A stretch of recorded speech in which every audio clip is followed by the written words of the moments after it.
Tropical storm Elsa pounds the Northeast as the West braces for more extreme heat. Richard Branson prepares to make space history this weekend. And love, hate, 8 to end the week. Friday Need to Know. Let's go.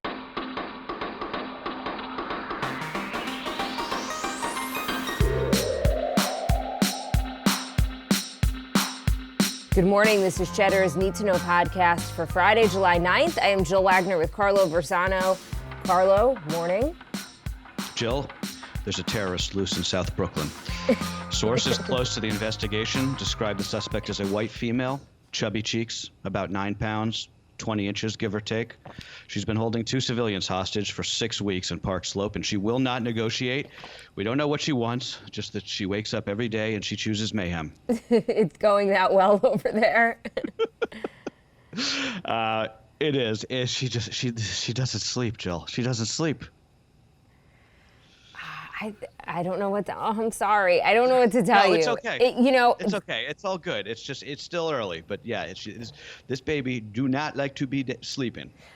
The only thing my mom told me when I first had my daughter, and it's really true, is just everything is a phase. Before you know it, you'll be in something else, and so don't, it'll be. I know. It'll be over before you know it. She'll be sleeping through the night, and you'll be back to your chipper self, Carlo. I can't wait for that day, Jill. Let's get to some news here. Tropical storm warnings in effect from New Jersey to New England this morning as the remnants of Elsa are motoring up the I-95 corridor after pounding the southeast with heavy rain, spawning at least 1 tornado. New York City already recovering from flash floods that came from earlier thunderstorms. The good news for the Northeast is that the system is moving fast and should be out to sea by dinner time. I don't know if you saw any of these videos circulating from the city last night, just showing the severe flooding in the subways here in Manhattan, in the highways in the Bronx. I think you probably saw it this morning, Jill. You were out on the roads. God bless you. But New York City, like all cities, right, not built for this kind of weather, which is just going to become all the more frequent. I have to tell you, the roads were treacherous, and I made it in, so they couldn't have been that bad. But as I was driving, I was doubting my sanity, like why I could do this from home. I should turn around, and every minute I'm driving, like holding onto the steering wheel for dear life. I mean, I'm not joking. And the roads really were terrible. So, and packed, by the way. I wasn't the only one out there. So everyone, I think, just thinks that they can kind of be heroes, including myself, and not good. Meanwhile, the extreme heat continues in the Southwest this weekend. Death Valley forecast to reach 130 degrees on Sunday, within striking distance of the all-time global record once again this summer. In the Pacific Northwest and Canada, the recent heat wave would have been virtually impossible without climate change. That's according to scientists. The effects of that unprecedented heat are still being felt. Marine biologists estimate that at least 1 billion sea creatures like mussels, clams, snails cooked to death in their shells on Canada's Pacific coast. I sent you that article, Carlo. People who live near there say just the smell is just awful. And you could just imagine if you've ever walked by a fish market. And I'm not trying to be gross, but like even worse than that, horrible. Well, I was hoping to get raw bar tonight, but maybe not anymore. I'm not even commenting on it. Just go. Okay, sorry. No, but Jill, in all seriousness, though, look, this is the climate emergency. It's not just affecting humans, right? It is changing the biosphere. The shellfish, perfect example, right? Mussels and clams, they filter the sea so that the sunlight can get through to other underwater habitats, right? If there's no shellfish, the water doesn't get through. There's more death under water. This is coming for you, people, wherever you are. Maybe you're not going to get the heat. But you're going to get the storms. Maybe you're not going to get the drought, but you're going to get the wildfires or the sea level rise or the disappearance of your local environment and biosphere. This is the event of our time, and it is happening now. But don't worry, though. I don't know if you saw this. I tweeted it the other day. Republican Senator Ron Johnson of Wisconsin said, according to CNN, that climate change is, quote, bullshit. So we're in good hands, people. But seriously, though, I have a new rule as it pertains to climate change policy or the lack thereof in America, and it's as follows. If you're about to leave the restaurant, you don't get to order for the table.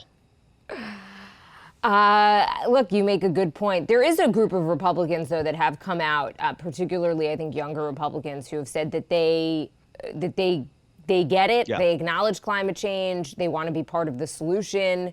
And they're all for, just good ideas in terms of what could be done. So it's not like all Republicans. It seems like there might be some consensus building. But the problem, as I see it, is just so much of the damage is already done, and so much of it is like kind of baked in already. So even if drastic action were to be taken globally, right? Because this is not just a United States problem. In the U.S., look, we already built our economy and kind of destroyed the climate in the process. And you do have these developing countries like India and China that are saying, look, you already did your thing. Why should we now be forced to cut back as we're ramping up our economies? But, we're all on this one planet together. So something's got to change, because the current trajectory that we're on is clearly not a good one. Yeah, it's about resilience now. I mean, we're already seeing the effects. It's not like we can roll that back, but it's about building resilient economies, resilient cities, resilient infrastructure, so that we can deal with this, so that the subway in New York City doesn't flood when there's like a little bit of heavy rain, right? Turning now to the latest in Haiti, Haitian authorities have arrested more than 24 people, including 2 U.S. citizens, in the manhunt for suspects in the assassination of President Jovenel Moïse. Police say a heavily armed commando unit made up of 26 Colombians and 2 Haitian Americans was responsible for the attack. The masterminds are still thought to be at large. The country is essentially under martial law, with civilians now joining in for the search of who they think could be the killers.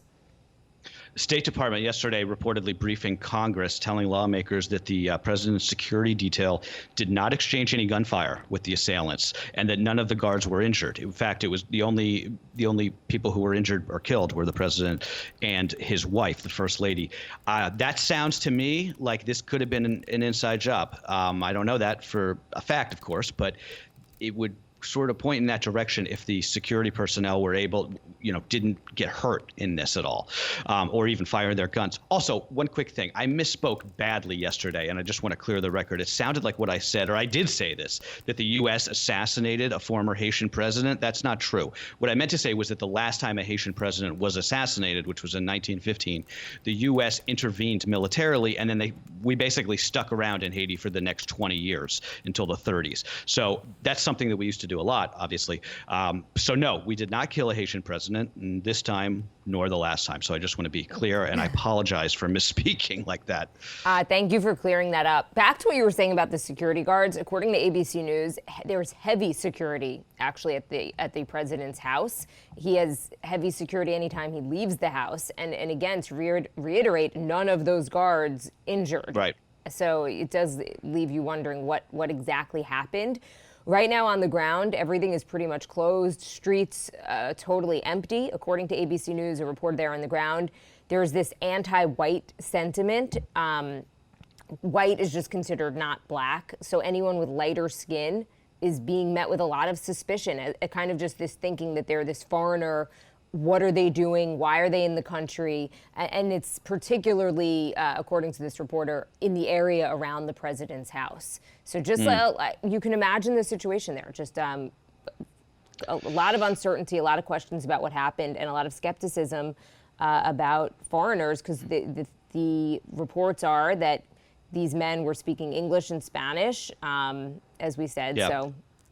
And the government made a point to say that they believe that there to be foreigners involved in this. On to the pandemic. Pfizer and BioNTech developing a booster shot that targets the Delta variant, although the 2-shot regimen of their current vaccine still offers the highest levels of protection against all known COVID variants, according to Pfizer. If necessary, the booster would be offered to people within 12 months of their initial shots. Meanwhile, the CDC and the FDA released a joint statement saying that fully vaccinated people do not need a booster shot at this time. So the thinking would be that they would either get a booster shot of the current vaccine or that Pfizer would tweak this new shot, tweak it so that it was specifically catered to the Delta variant. And there were a lot of questions about who would get them. Perhaps healthcare workers would get that booster shot, people in nursing homes, people with compromised immune systems. Right. Keep an eye on California. We're starting to see real exponential growth in new cases there. Still nothing compared to the peak. Hospitalizations and deaths are still flatlining, so that's really good and very important. It's just something to watch. We're starting to see this, we're starting to see the slope rise again, especially in some of these big states because of Delta. Also, did you see this the other day? I meant to mention this yesterday.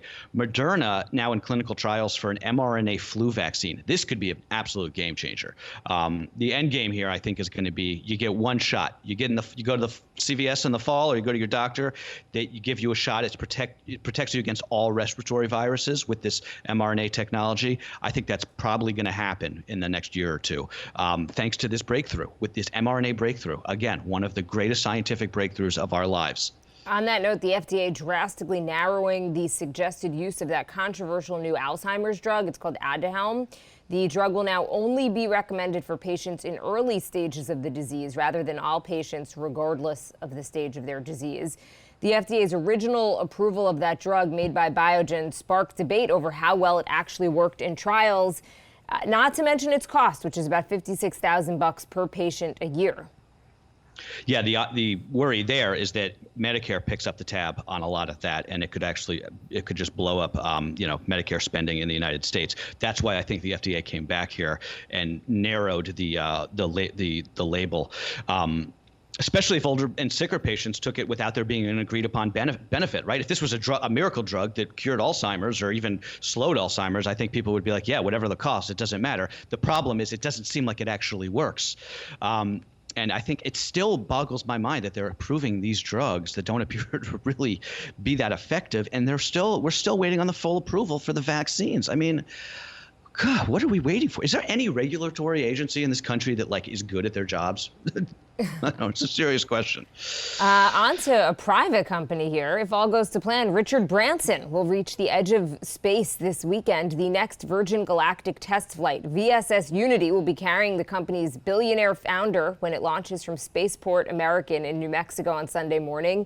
Branson and 3 other passengers will hit more than 3 times the speed of sound when they undock from a mothership and then swoop directly up toward the outer boundary of space, where it will hang in microgravity before gliding back down to Earth. The whole event's expected to be about an hour, and you can watch it live on Sunday morning. As I was reading that script, I was just thinking, this sounds like science fiction. If this was a script that was written in the 1980s, even the 1990s, you'd be like, okay, sure. Right. Well, fingers crossed here. Let's hope that this goes according to plan. Bezos is still scheduled to do his version of this, by the way, on the 20th, which I believe is next week or something. But Branson looks like he is going to beat him. And you got to hand it to Richard Branson. I mean, this is not the first time he's done something crazy like this, right? I think he tried to do something in a hot air balloon once, and it crashed. And then he tried to sail across the Atlantic, and I don't think he made it. So look, the guy's got cojones, man. He's actually said, by the way, that the fact that his launch is a couple weeks before Bezos is going to go to space, he said it's total coincidence, and has actually invited Bezos to come to watch the launch.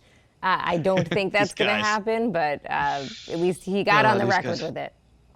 I have to say, of all of the sort of crazy billionaires we have, Branson, I think, is probably my favorite because he's he's just so eccentric and he sort of does. If I were a billionaire, I think I would sort of do what he does. Like some of this crazy adventure stuff. He lives on an island he owns in the Caribbean.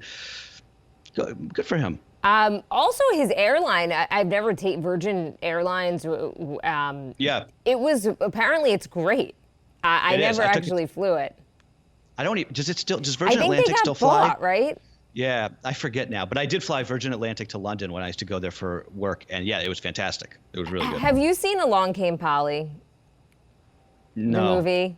Okay, then this won't make sense. He reminds me of, every time I think of him, I think of there's a CEO in Along Came Polly who's sort of just this daredevil that Ben Stiller's character has to insure his life. He does life insurance. I don't know. Right. If you haven't seen the movie, it doesn't work. But anyone out there who has seen the movie, I don't know. For some reason, I have this association with them. Speaking of movies, it has been 2 years since a Marvel superhero movie premiered on the big screen.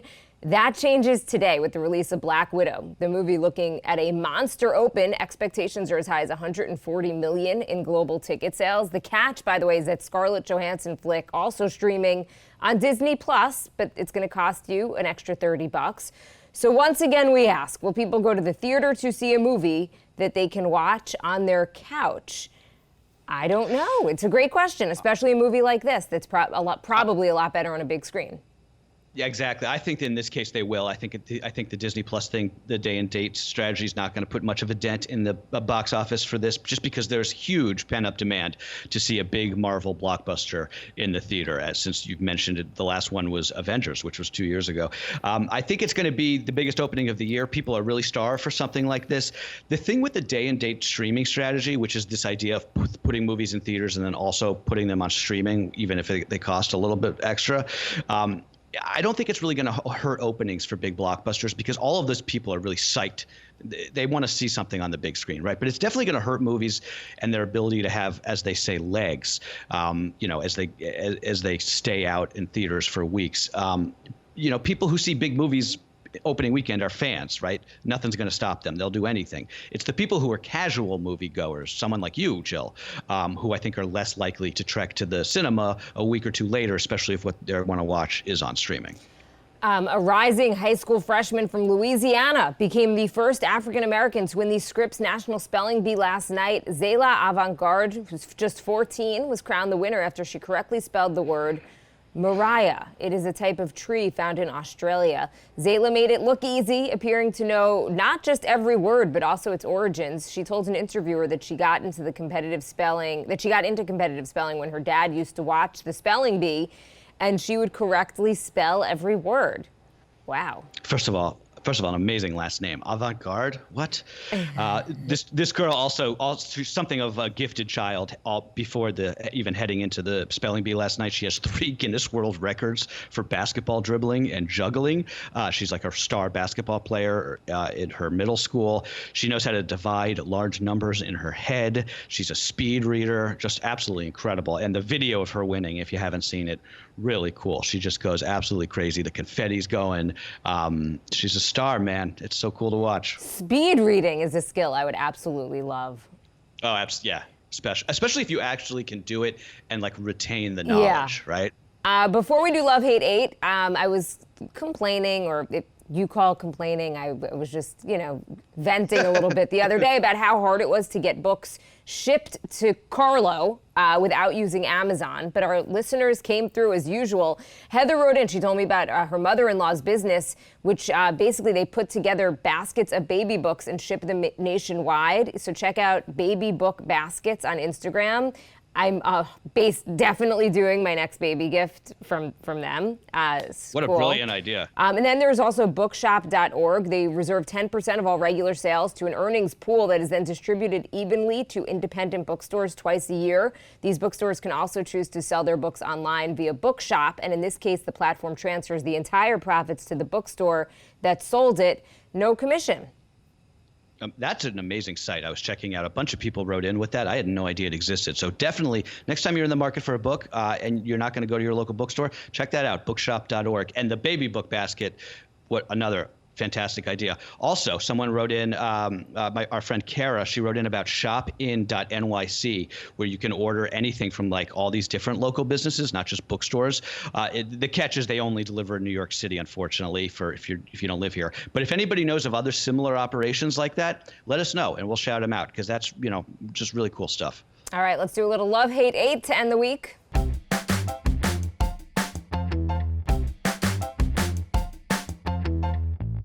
Okay, one thing that we love, Jill, a good kitchen junk drawer. You know what I'm talking about here? It's the easiest way to make your house look a little bit tidy if you're having company.